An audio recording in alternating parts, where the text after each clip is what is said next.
Idealization. You are a thinking center in original substance, and the thoughts of original substance have creative power. Whatever is formed in its thought, and held as a thought form, must come into existence as a visible and so-called material form, and a thought form held in thinking substance is a reality. It is a real thing, whether it has yet become visible to mortal eye or not. This is a fact that you should impress upon your understanding, that a thought held in thinking substance is a real thing, a form, and has actual existence, although it is not visible to you. You internally take the form in which you think of yourself, and you surround yourself with the invisible forms of those things with which you associate in your thoughts. If you desire a thing, picture it clearly and hold the picture steadily in mind until it becomes a definite thought form. And if your practices are not such as to separate you from God, the thing you want will come to you in material form. It must do so in obedience to the law by which the universe was created.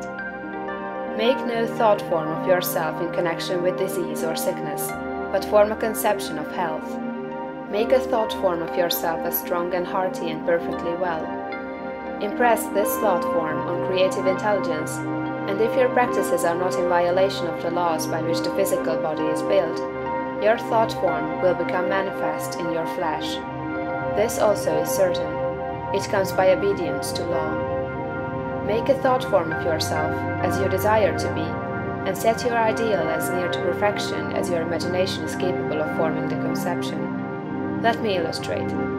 If a young law student wishes to become great, let him picture himself, while attending to the viewpoint, consecration, and identification as previously directed, as a great lawyer, pleading his case with matchless eloquence and power before the judge and jury, as having an unlimited command of truth, of knowledge, and of wisdom. Let him picture himself as the great lawyer in every possible situation and contingency. While he is still only the student, in all circumstances let him never forget or fail to be the great lawyer in his thought form of himself.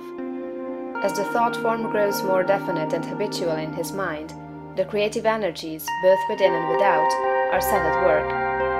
He begins to manifest the form from within, and all the essentials without, which go into the picture, begin to be impelled toward him. He makes himself into the image, and God works with him. Nothing can prevent him from becoming what he wishes to be. In the same general way, the musical student pictures himself as performing perfect harmonies, and as delighting vast audiences. The actor forms the highest conception he is capable of in regard to his art, and applies this conception to himself. The farmer and the mechanic do exactly the same thing. Fix upon your ideal of what you wish to make of yourself. Consider well and be sure that you make the right choice.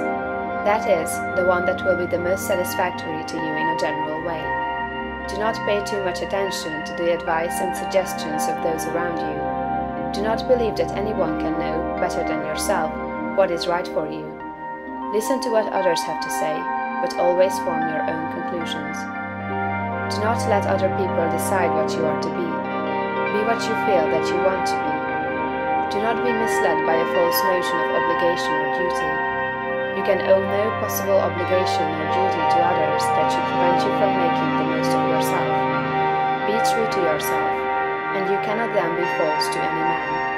When you have fully decided what thing you want to be, form the highest conception of that thing that you are capable of imagining, and make that conception a thought form.